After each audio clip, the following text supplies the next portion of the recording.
Welcome to the Louchen Bros podcast. This show is hosted by Brian Louchen and Kevin Louchen. And we are bros who talk about nerd stuff. All right, on this very not exciting topic today, we have Twisted Metal, but we're covering season 1 because somebody hasn't seen season 2. But anyway, are we talking the video game or are we talking the TV series? Well, we're talking the TV series here, which is obviously based upon the video game. And it's basically a post-apocalyptic time period in the show. And it's everyone's trying to survive. And what happens is kind of the world's elites still manage to be elite by creating walls around major cities, and kind of leaves the outside world to fend off for itself. Within the walled worlds, walled cities, they still manage to kind of keep their lifestyles relatively intact. And then outside of it, it's kind of fending every man for himself. It's kind of a little chaotic, but you could see there's pockets of people surviving together and doing things, and everyone kind of tries to find a role and whatnot, but it's definitely a little more ruthless and kind of like Wild West, if you will. And so that's what happens in this one, which ultimately isn't totally geared towards the game, but if you get into start seeing season 2, season 1 is more of a setup a season, if you will. So Brian, you want to start your thoughts? Yeah, so the story follows John Doe, played by our wonderful Captain America. Yeah, Captain American Falcon guy, yeah. Yeah, and he basically goes across the divided states of America, because we're in post-apocalyptic times. Oh yeah, I like how they and it's being, he's basically like a milkman. He makes some deliveries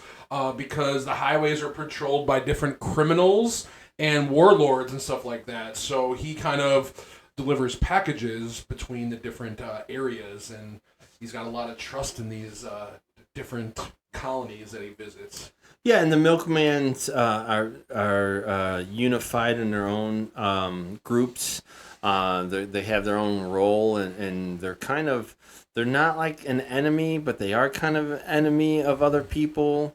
It's like they're like mailmen, but they're not really supported by the cities. Not really. They're like, just give me another one and stuff like that. So they're independent contractors. That's a great way of putting it.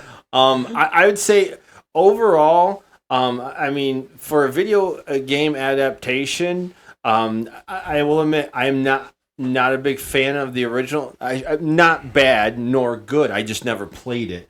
I always thought that it was a cool idea, but it's basically, it was a card game where you just attempted to destroy each other, right? And so to be able to adapt that into this, to me, the story for the show is relatively, I like it. I think they did use a lot of the storyline concepts from the games, although there are, the characters have different kind of backgrounds, but for the most part, similar looks and ideas are in the show. And I think the idea of this driving world is a very unique, real thing that could happen.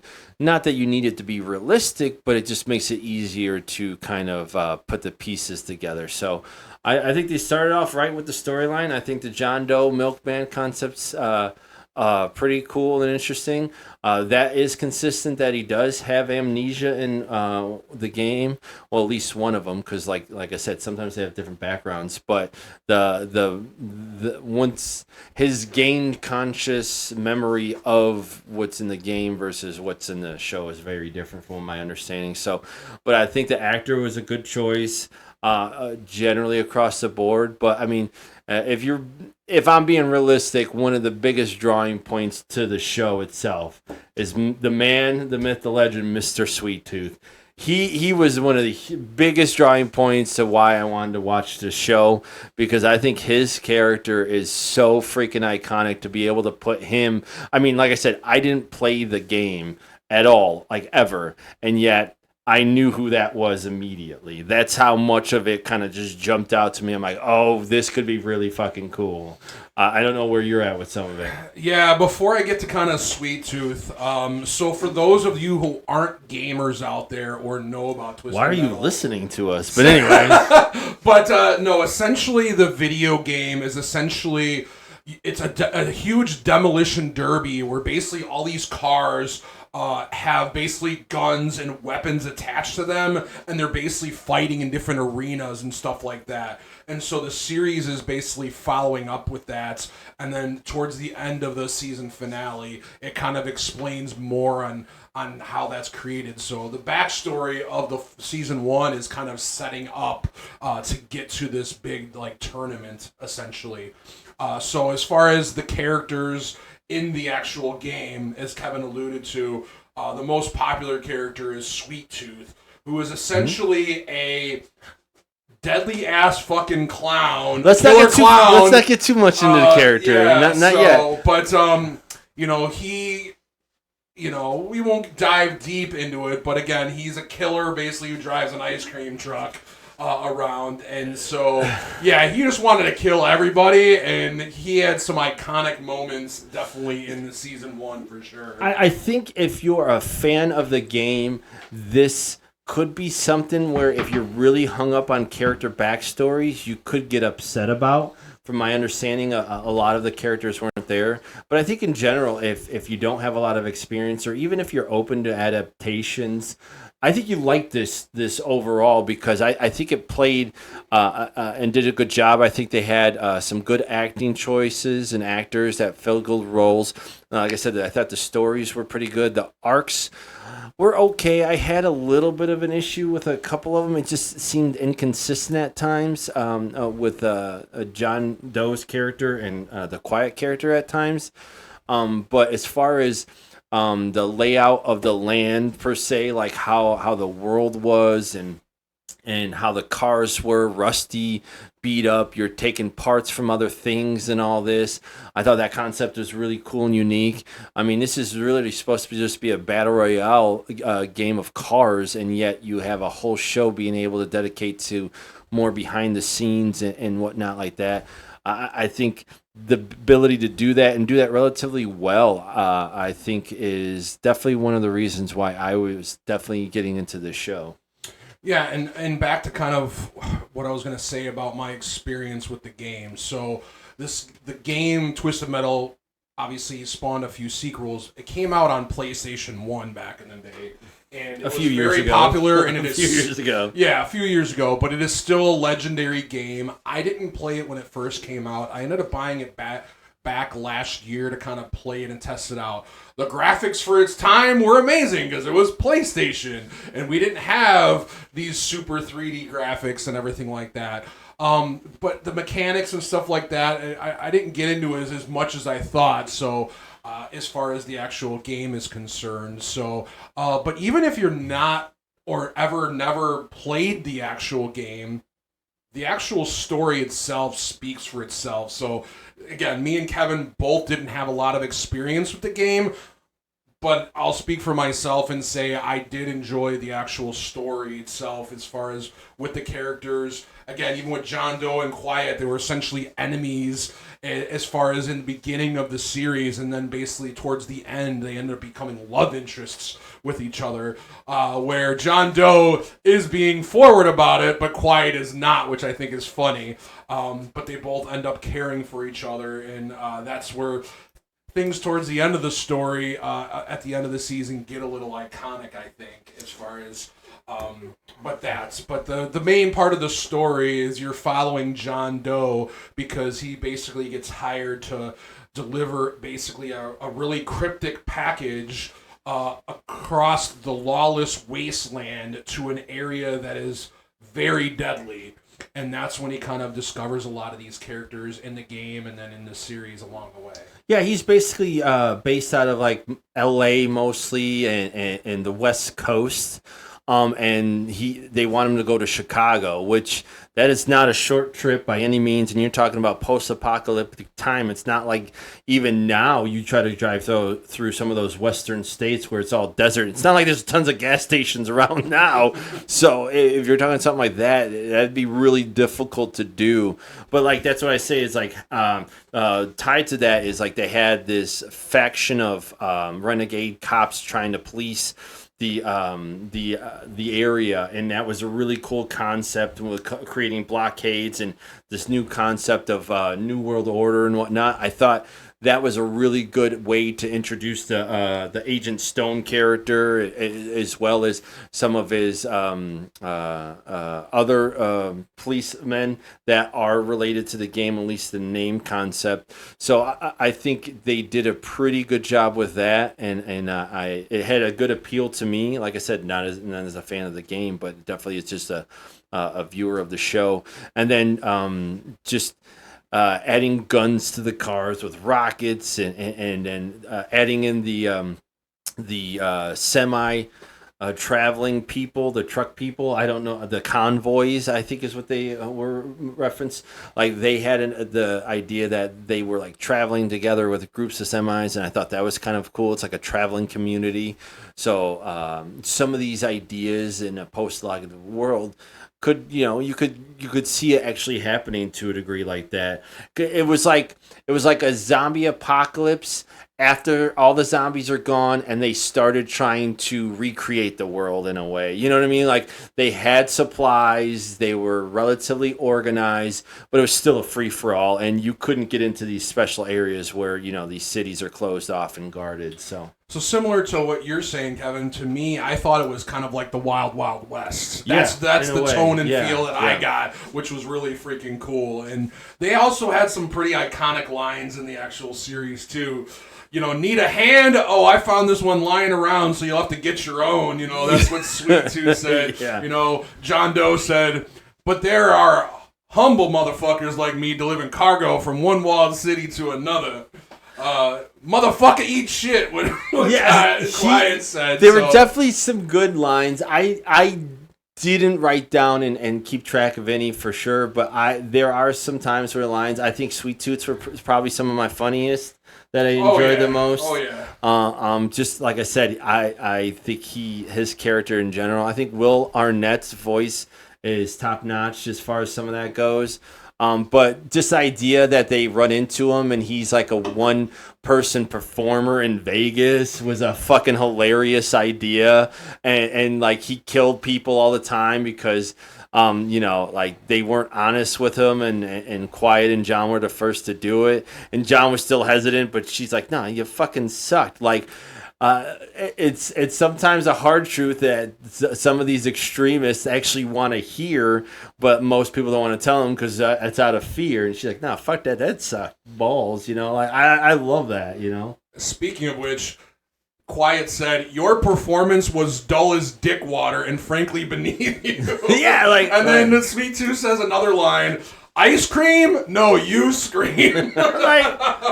It's easy to make some good one-liners for a character like that, I think, if you start taking the time to do it. Yeah, and as I said, it's like the Wild Wild West, and that. Speaking of that aspect, the police force was kind of like a sheriff, and like they kind of had that force because again, it's post-apocalyptic. And just again, some of these other one-liners, Kevin, are just hilarious. Well, Mark Twain's a dumbass. You got to get out in this world, man. And Sweet Tooth again. Nice bidet though, like taking a shotgun up the ass,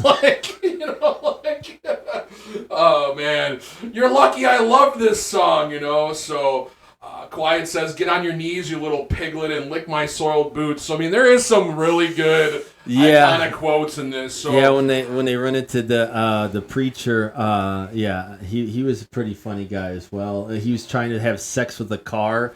He's like, "Oh, I'm gonna get to this little bad boy." Wait, wasn't the preacher from The Walking Dead? I believe that's an actual show. The preacher would. But no, that character. The first time I saw him, he was in this. He was in this weird comedy group. of people, and it was about fantasy football. I can't remember the name of it. Oh, okay. But, yeah, no. If anybody knows what I am just talking about, it was actually a pretty funny show.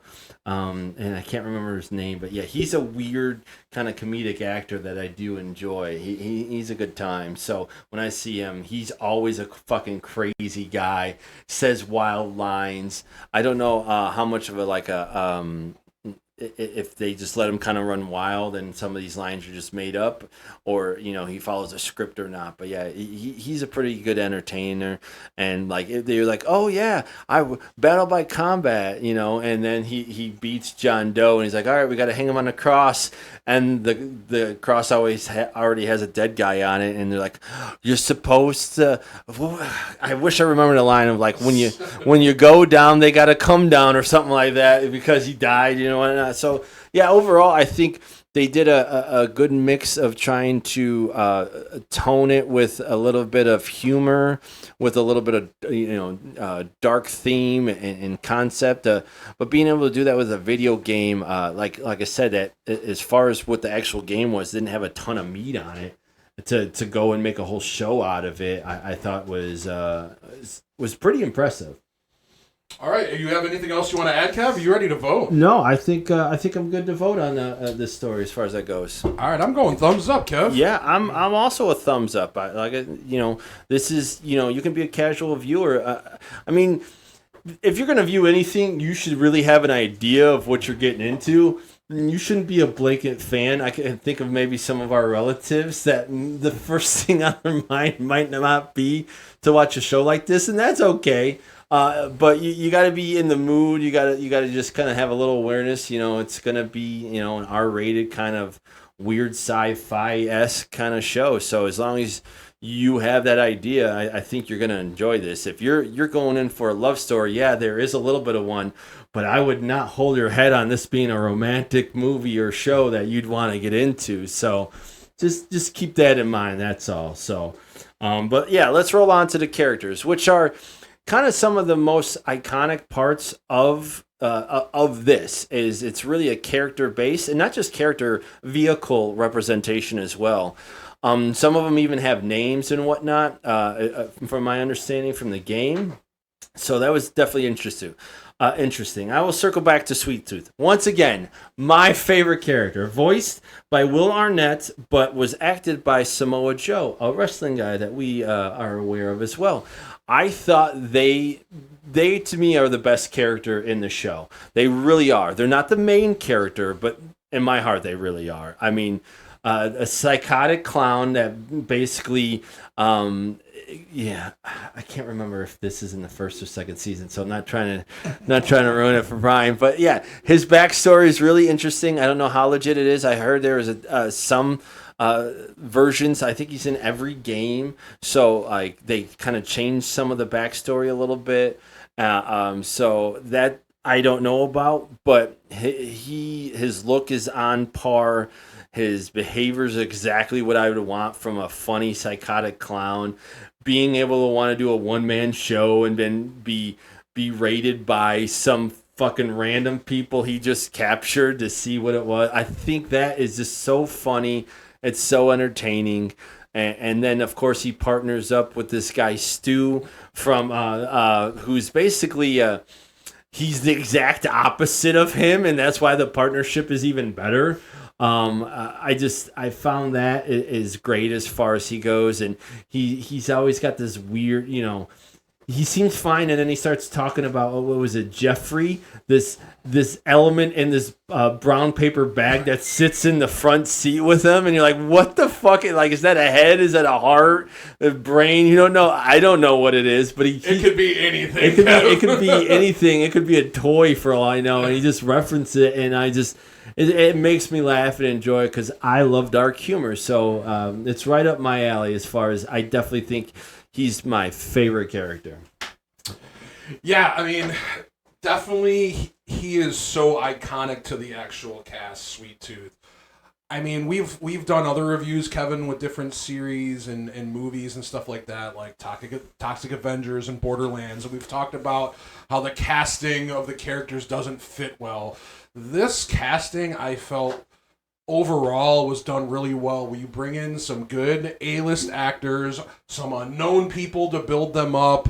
You know, you have a good mix of that, and I think they've done that really well. I mean, Anthony Mackie is John Doe.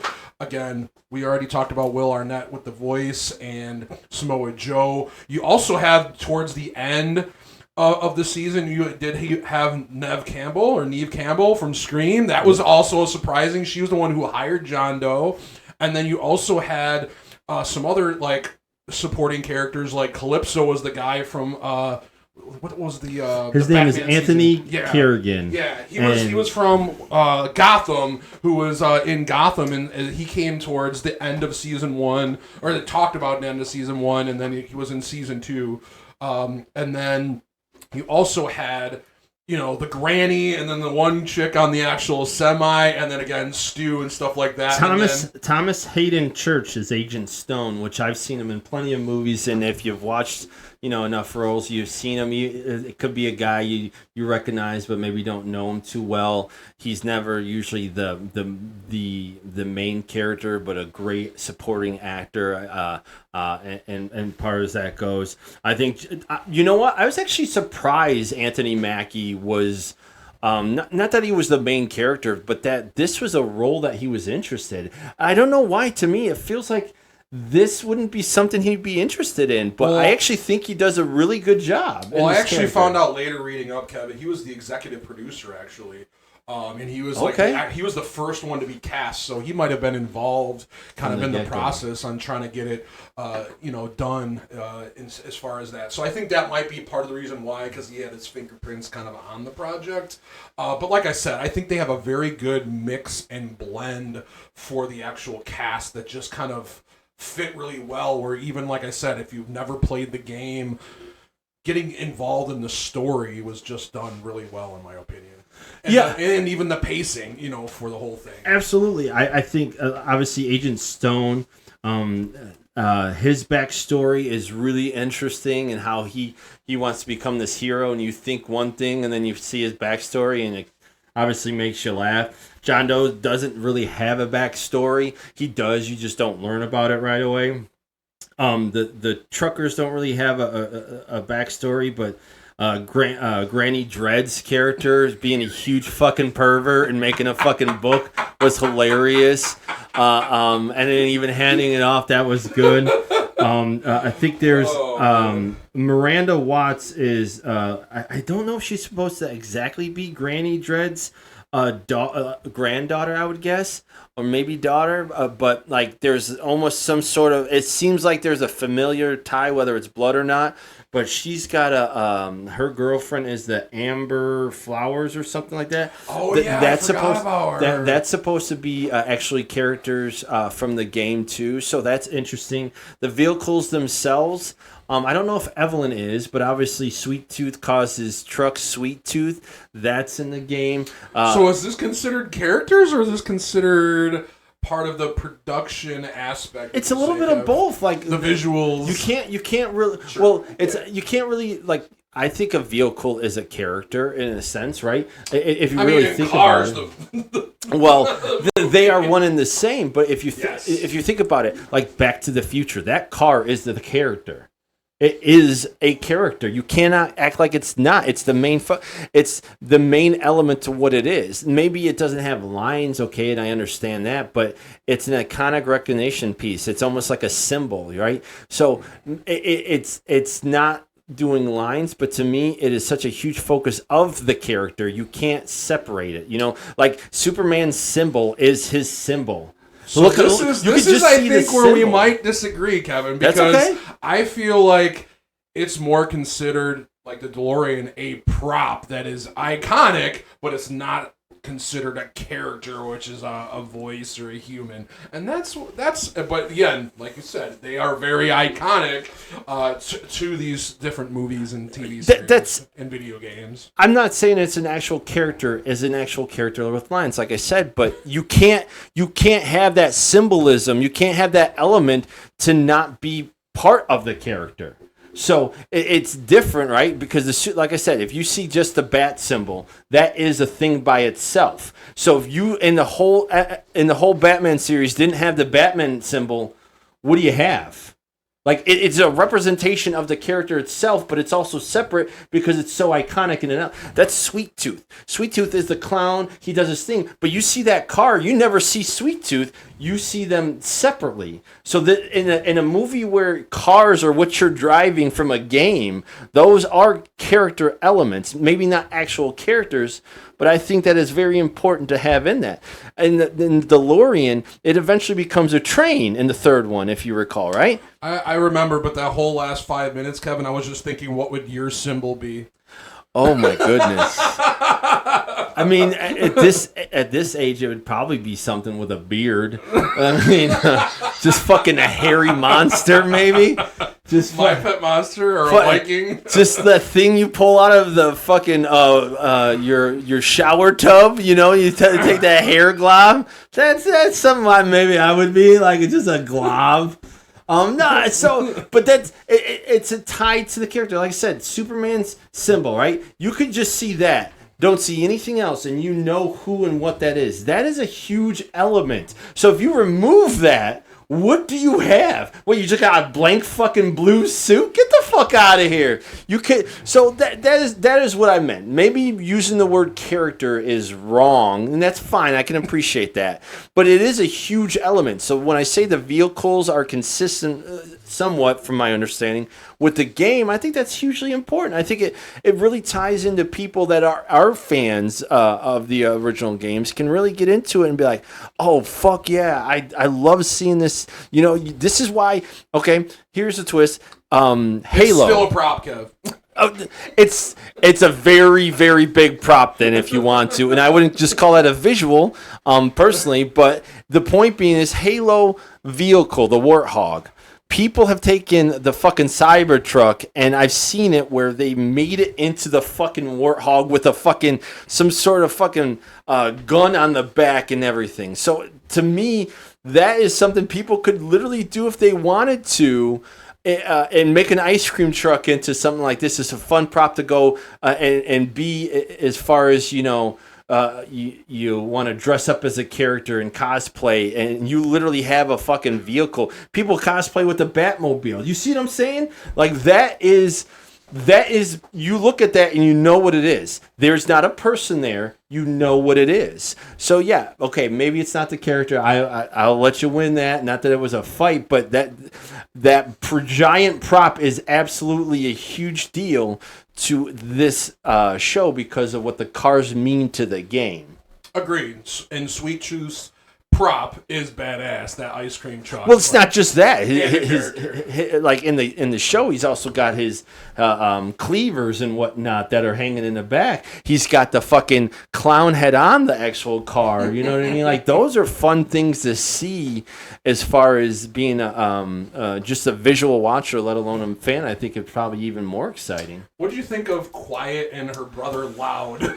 Okay. Well, okay. I didn't know his name was supposed to be Loud until today when I was looking up some of the background information for my notes, and I was like, oh, that's actually a really kind of cool idea. I thought so too. I was like that. However, her as a character, I think I get a little.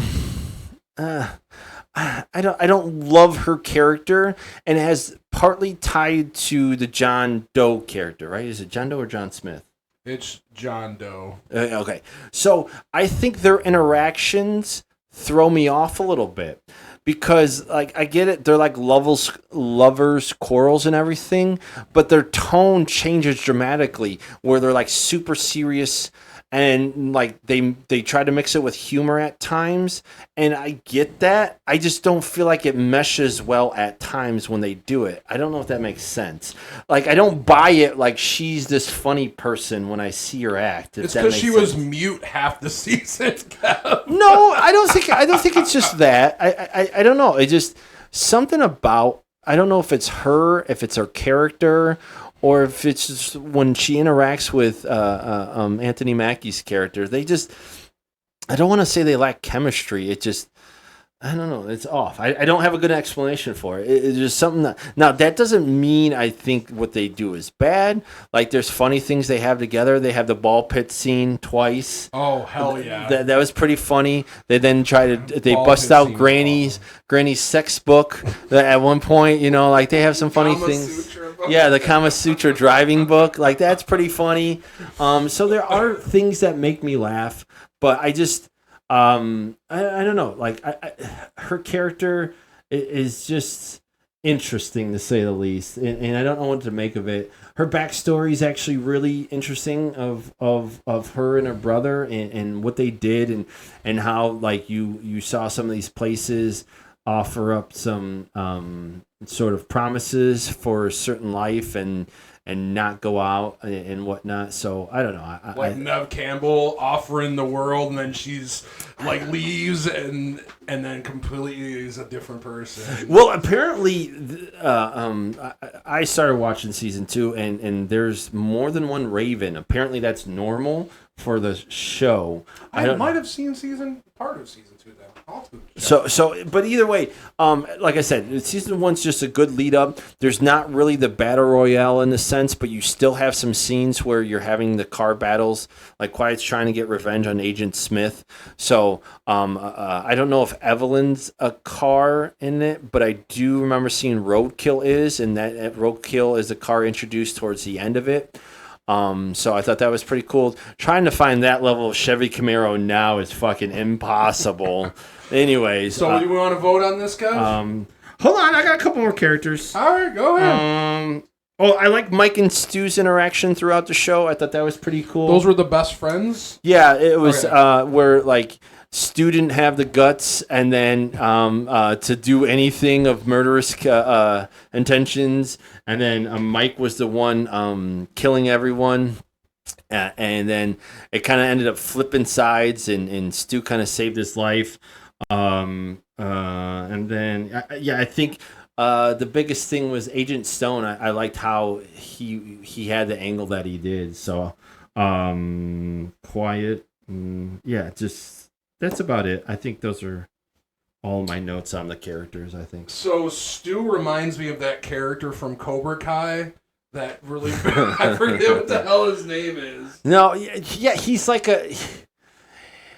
How would you explain a character like that? It's like a guy who just doesn't know how to do anything normal and right, but he's got a good heart, if that makes sense. And he means well. And that's what this guy is. Like, he wants to do right. And it's so ironic that he gets entangled with Sweet Tooth and is literally the polar opposite of him, and yet they're like he's like, yeah, we're besties, and it's like Stu's like, I'm just trying not to die from this murdering psycho, but yeah, Stingray from Cobra Kai, yes. Paul Walter Hauser. Yeah, and so there's parallels to characters like that. I think you could see that, but ultimately, I think he holds his own as far as that goes, and you know, even though Mike kind of betrayed him, he's still like, hey, you know, we're cool. I'll just act like it and just know I saved your life, kind of thing. The innocent, good-hearted character that's trying to be corrupted by the world. Or not trying to be. He's trying to live up to an element when it's just not in his core. You know what I mean? Yeah. So I think that he portrays that character very well. I don't have the actor's name, but yeah, overall, all the characters that you generally see, some of them are minor, and even though they're still drivers, there's a lot more drivers introduced into the second season. But in the first one, I think it's more about introducing Sweet Tooth, the biggest name, most iconic name in my opinion, as well as John Doe and even Agent Smith. I think most people can see and think of why they would do that storyline wise. It's like perfect, and so yeah, I think it was a good start as far as that goes. All right, I'm going to go ahead and rate, and let's I'm do going this. thumbs up. I enjoyed the cast. Yeah, absolutely. Actors and characters portrayal, good casting. So we'll move forward to sounds and music. I mean, explosions, Brian. Believe it or not, sound like explosions. It's fucking weird, right? And guns sound like guns. Holy shit! That's a gun. So, I think Some of the axe throwing by Quiet, I was like, I wasn't feeling some of it. Like, not saying you can't be an accurate thrower, but some of the ways in which it was utilized, I'm like, all right, this is some nonsense as far as that. But let me like the noises it made sounded realistic. The obviously the ball pit was the ball pit, so that sounded normal, right? What else? Anything that jumps out other than that? I don't remember any music standing out in this season. And the second one, I do. There's a pretty good scenes that we'll talk about, but that's at a different time. Yeah. The preacher, he was pretty funny. Talking once again about having sex with a car. I liked him. And how he's the holy man. He's like a second coming of Jesus, but like the devil really. And how they portray the holy man was pretty funny. I think the fight scene was a little funny because I know the actor doesn't do that, and they definitely had to stand in to do some of those flips. Outside of that, I don't really have anything for sound effects. Yeah, so for sound and music, I don't have much either. I think the theme song was decent, but it wasn't like iconic or memorable or anything like that. With most of the soundtrack, there's a couple decent songs here and there. So, I mean, there's not much I'm going to be able to add to this. You know what? I think. All right, this is very specific, and that's not unlike me. But there's a scene when I think it goes twisted and then metal. It goes toosh, toosh. It's like a metal clinging sound. I do believe that was in the commercials, if I recall, as a kid, when they would advertise for the game, and that would be the same kind of noise and whatnot. So, and that element, that's kind of cool. It's like turning on a PlayStation or a Nintendo GameCube or any of those noises as a kid. If like you did it a billion times like we did, like you could hear those noises and you know exactly what it is. I think there's an element to that that's a little cool, but outside of that, I can't think of anything else. So. If you're ready, we can just go ahead and rate this bad boy. Yeah, I'm going to go... I mean, they did have Rock Superstar in there by Cypress Hill. I'm going to go mid. I'm going to stay it's mid. It's right in the middle. I don't say it's good or bad. It's somewhere in the middle. Like I said, it's not exciting sound of music. Now, we will get into the more exciting part is special effects. This is where I guess I got a little ahead of myself with the axe throwing. I thought that was a little unrealistic with some of those scenes as far as that goes. But a lot of the car crashes and chasing was relatively fine. I do find it that they have fucking Gatling guns. And not being able to hit fucking people is a little fucking absurd. They're stormtroopers, dude. Even a stormtrooper hits it with those fucking Gatling gun, fucking power energy things that from the gun the snow troopers are using. I'm like, how the fuck are you not hitting these people? Like, I get it with some of the missiles, heat signatures, whatever. But these fucking guns, it's not like they're in the fucking air where they can literally go in any fucking direction. You go left or right, and that's fucking it, man. Like, hit these fucking things. And it doesn't sound like all of them have bullet fucking proof cars. So that, I think, was... For the purpose of they wanted to, obviously, if you had miniguns destroying cars every fucking 2 seconds, it's a short-lived chase. But it was an element that was like, all right, this kind of feels like bullshit. If you've ever seen a helicopter shoot a fucking minigun in any video, they literally make a straight fucking line all the way across just because it doesn't have any gaps of in between because the amount they can fire per fucking minute. And yet, I can't hit this fucking big-ass vehicle 12 feet in front of me. No, whatever. Go ahead. You have anything? I do.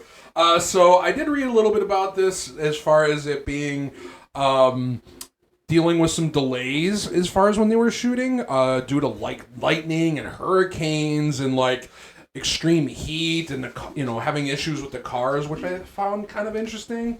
And I did mention that again, I played a little of the game, but it was graphics were terrible, and I didn't enjoy the mechanics too much. But as far as the cars and stuff like that, they use a lot of practical effects for like the car stunts and the weapons and the carnage.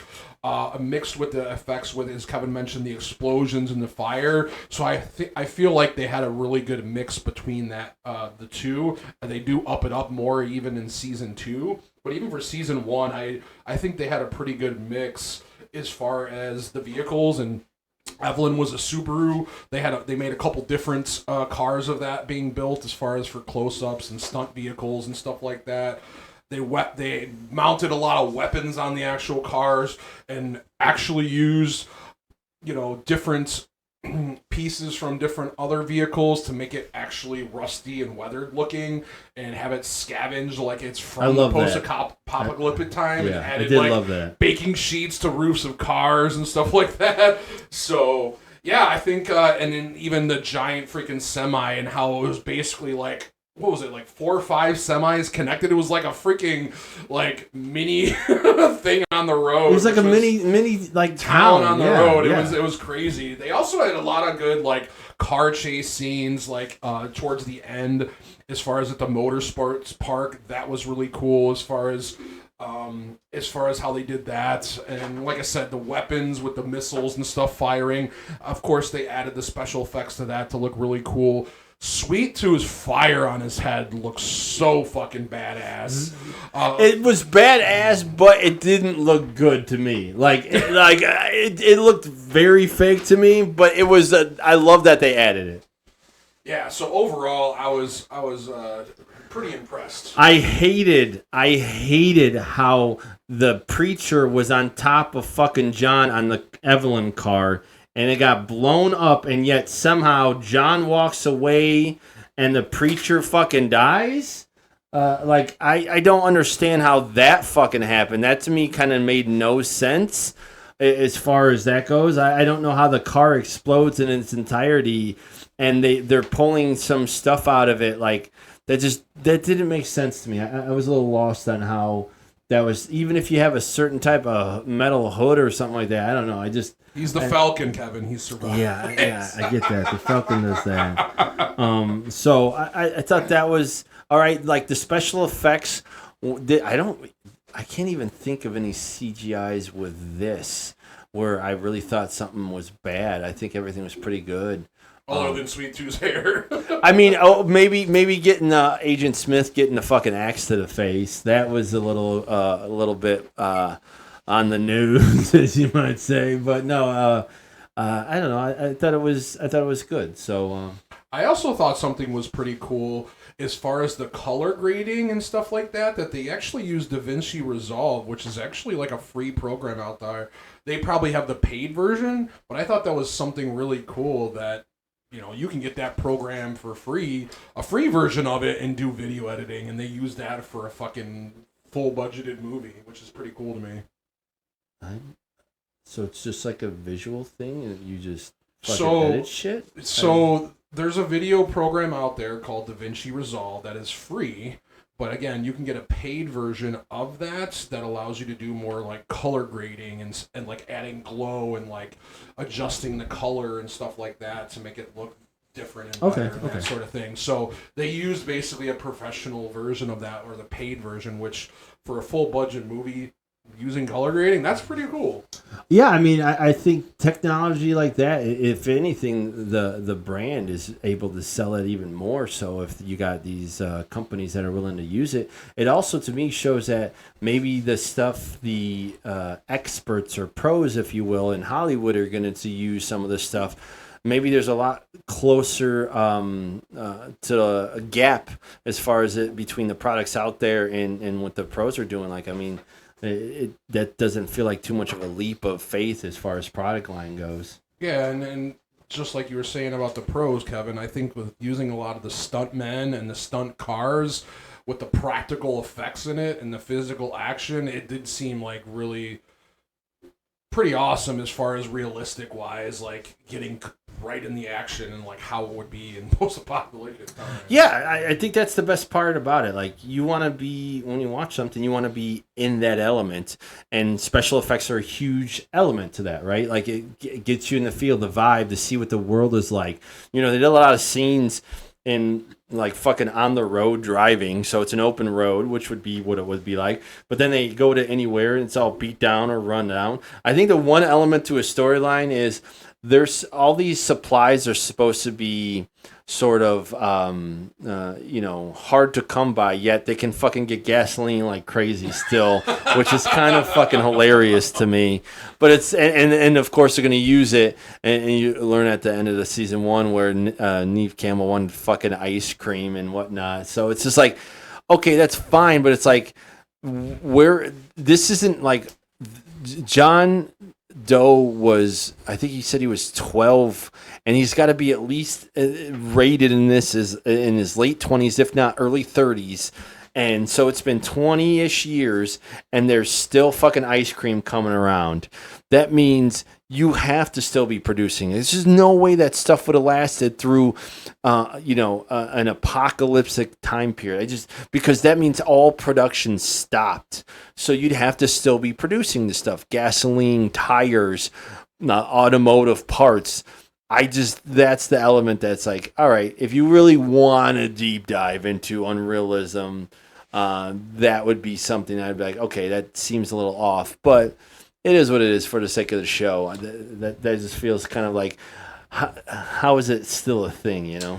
And that helped me jog my memory, what you just said, Kev. I did enjoy the flashback scenes with Quiet and John Doe, going back to when he was a kid and back when Quiet was with Lau, their brother, and they had their stuff. So I did like a lot of their flashback scenes in it as well. Oh, I think Quiet's flashback scenes were great. Like, that's why her character is really cool as far as that goes. But it like, when she interacts with John, sometimes it just, I don't know, maybe their interaction at times feels forced. Maybe that's supposed to be an element of them with the kind of conflict of interest at times and still growing to, this weird romantic relationship.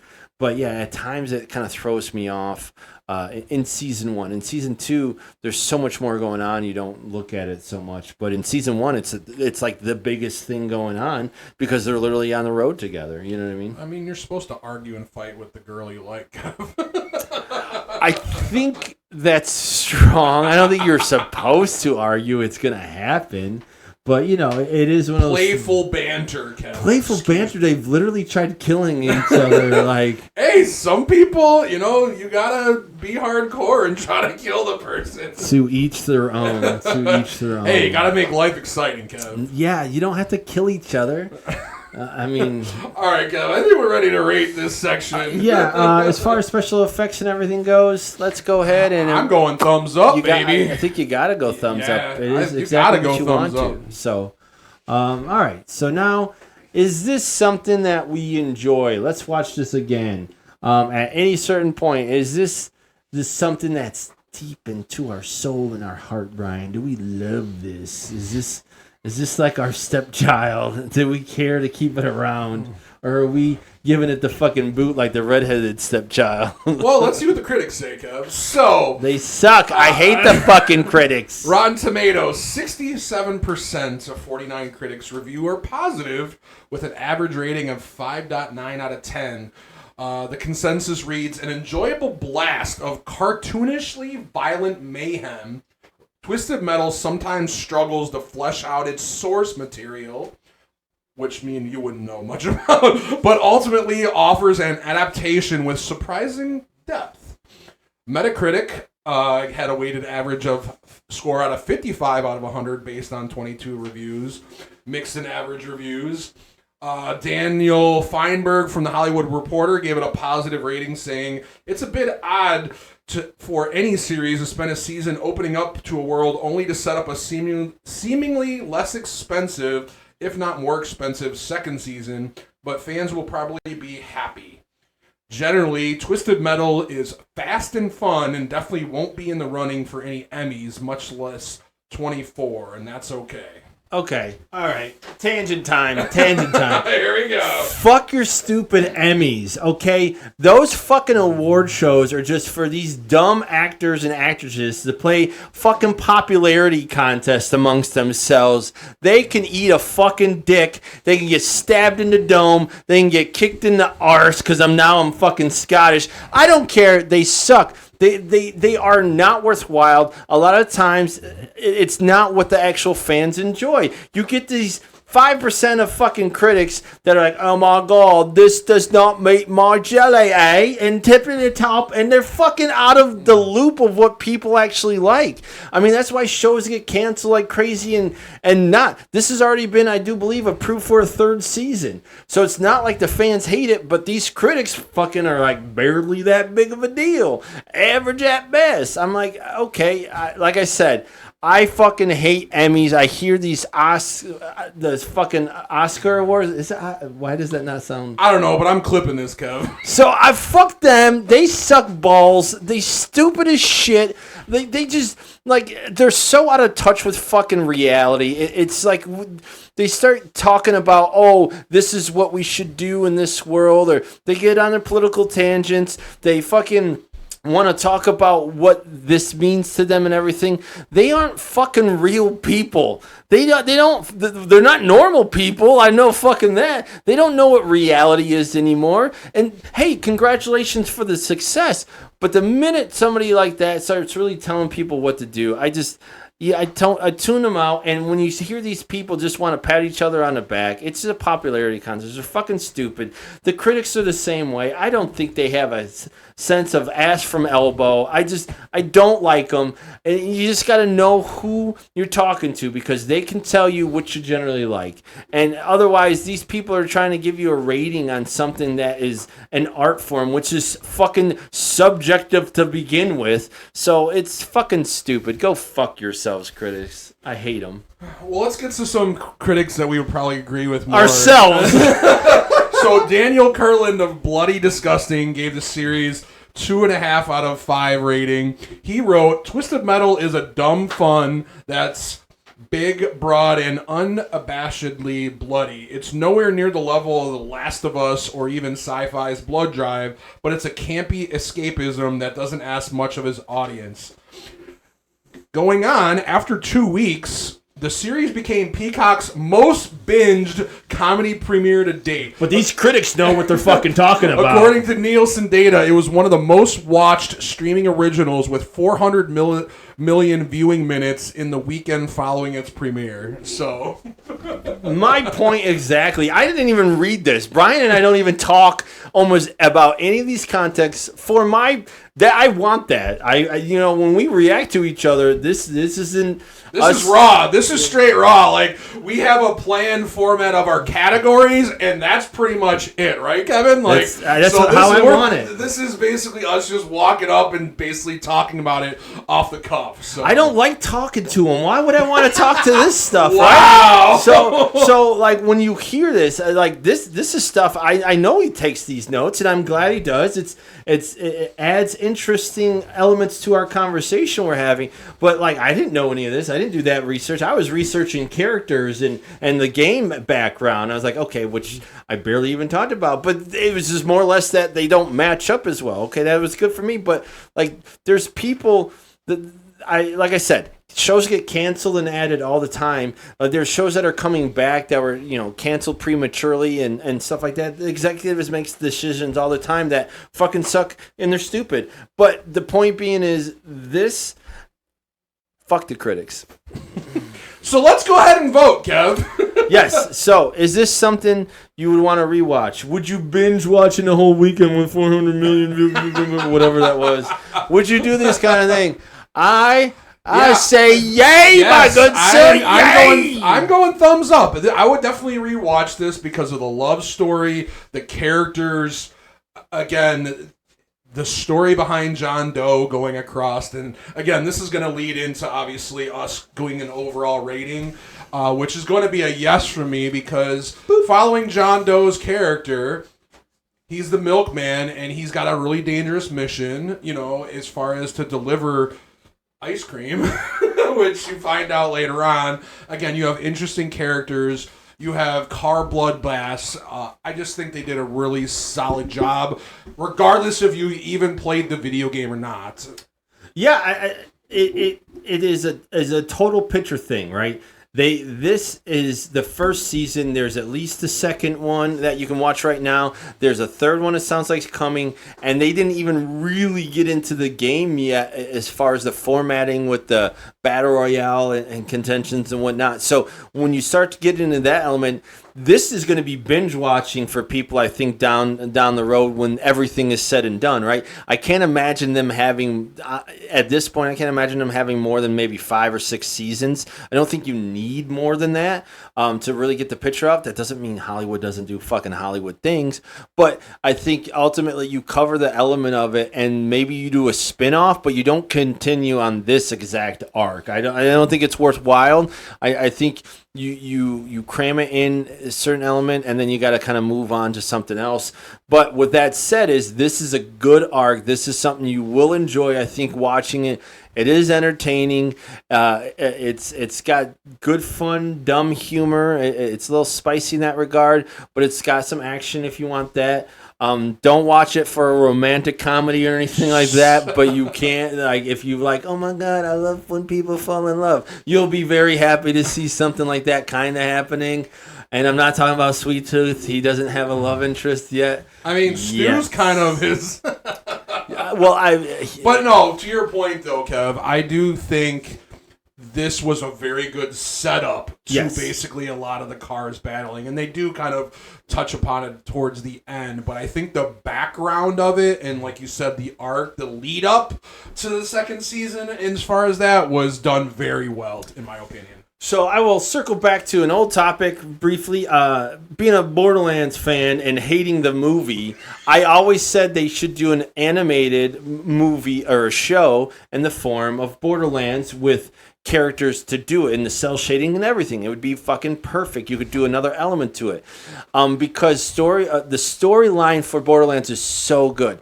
Now, I don't think this storyline is so good, but this setup season with Calypso and the character backgrounds, like, there is meat on that bone, and if they do it right, I think they can get a huge chunk out of it in a few seasons. Like I said, I don't think you need to go more than probably 5 or 6 with the way I see the trajectory, starting to see with season 2, but it is one of those things where you can do that. You can have it, and you'll want to binge watch it. You'll want to do that. Like, there are plenty of shows that, if you're watching it in the moment, and then you get done. I was watching a show, Letterkenny, and I got through like 6 seasons or whatever, and then it started coming out bit by bit, and you lose that steam as a viewer. That's the sucky part to watching season shows, is you can feel that change. It's what we talked about with Stranger Things. It had huge steam in those first 3 seasons, and then it just started slowly coming out, trickling, and we'll lose it. So it's not even just that you want to capture the fandom in the moment. It's that I think the style stays the same. The more gaps of time that you put in there, actors get older, they change, their vision of what their character's supposed to be changes, and sometimes very dramatically. And sometimes you need that, sometimes you don't. I think if you stay within that time period of a good, like, keeping it going, I think they're going to really hit their mark with this show and even get more and better results as far as that is a fan of the show. And that's kind of where I'm at right now. I'm like, all right, what's next? Like, I don't, if the next season comes out in 4 years, I think they're going to miss the mark. You know what I mean? Yeah, but on the other hand, I think it is kind of timeless because of the tone is so, like, gritty and, like, the post-apocalyptic time. I think the story can fit well now. It could have fit well 10 years ago or 10 years in the future. So, but I understand you want to capitalize on the momentum to, like what you were saying, Kevin, with Stranger Things. They kind of waited too long for the last season. But I think this is on a good trajectory so far. And I can't wait to see more of it. Yeah, well, it's not momentum as far as time period. Like oh, if you watched in 20 years, can you relate or not? It's not about that. It's about momentum of the story. It's hot. It's steaming. It's boiling, and you want to eat it and you want to consume it while it's good and hot. And I'm not the same person I was 10 years ago, and so maybe even me as a viewer changes. Whereas, and this is hitting me at a moment where I'm really excited and into it, but maybe my interest change in 10 years. It's not, I mean, that's really deep diving into elements at what goes into interest and everything. But I just think the characters are all there, and it's like reasons why sequels spaced so far out from each other don't do always well, because the fans change as well as the actors and the story changes. So to keeping it, kind of close together, it doesn't have to be like every 6 months or anything. That's unrealistic, but they got to do this within a year or so to me, to really capitalize on the desire to want to watch it, the intrigue. Like I think that's a real thing, because as soon as that gets out the door, that's when you see it start fading until 20 to 30 years later, when a lot of these, maybe kids or younger generations, maybe they saw it or maybe they get interested, they circle back. It's like we're what we were in the kids when we became adults. Guess what? Transformers is a movie. Teenage Mutant Ninja Turtles, a repeat of that. Everything becomes a cycle. So I think if they hit it now in a short time period, it will be way more everlasting in impact than if they they do it over 5-6 years and then they only get 1 or 2 more seasons, and then it's like, okay, maybe it's a cult classic. Cult classic isn't necessarily, unfortunately, a good term. Usually it means it didn't have great ratings, but some fans loved it, and then maybe it gets a second following later. Yeah, and there's a lot to, I think, what you're saying, Kevin, because traditionally I looked at TV series, in my opinion, when they're hot and they have the fan base following them hardcore. Usually the TV series have about a year in between filming, between the seasons, right? Where movies, when they have sequels, traditionally it was every 3 years, right? Roughly, so that's what I feel like. I can understand where you're coming from if you're wanting to keep that momentum going and the fan base glued on that to get the most ratings out of it. And considering that, if you're spacing it out too much by a couple years instead of a year for TV series and, again, sequels, it's going to lose some of its steam, at least with the marketing aspect of it, too, I think. It's not, like I said, it's your interests are changed, your life changes, the actors' portrayal of characters changes. I mean, look at, like I said, season 5 of Stranger Things was just so...